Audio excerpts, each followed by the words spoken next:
दुर्गम भाग असून येथे आरोग्य सेवा हा मुद्दा नेहमीच ऐरणीवर असतो।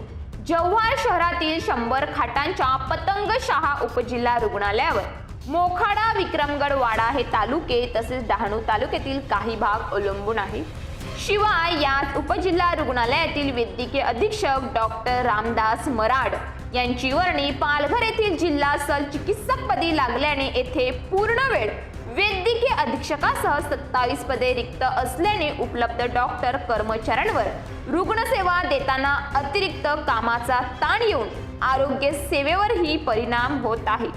शासनाकडून आरोग्य सेवेतील पदांची भरती केली जात नाही। मध्यंतरी भरती करण्यात आली, मात्र त्यात पुरेशी पदे भरली गेली नाहीत। त्यामुळे गेली अनेक वर्ष येथील उपजिल्हा रुग्णालयाला अतिरिक्त पदांचे ग्रहणच लागले आहे। रुग्णसेवा थांबवता येत नाही। त्यामुळे प्रशासनाने यापूर्वी कंत्राटी तत्वांवर तात्पुरत्या स्वरूपात डॉक्टर व काही कर्मचारी सेवेसाठी घेतले होते।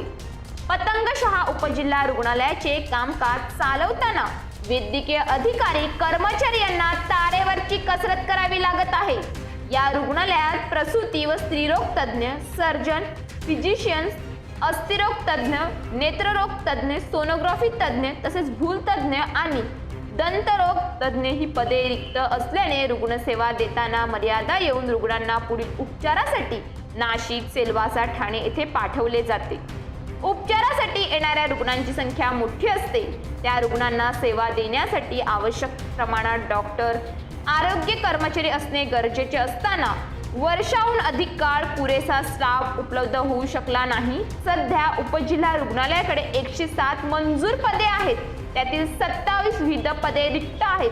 त्यामुळे उपलब्ध कर्मचाऱ्यांवरच अतिरिक्त कामाचा ताण येतो। तर जव्हार येथील उपजिल्हा रुग्णालयात एकूण 107 पदे मंजूर आहेत, त्यापैकी 80 पदे भरलेली असून 27 पदे रिक्त आहेत। रिक्त पदांचा अहवाल दर महिन्याला वरिष्ठ कार्यालयांना पाठवला जातो।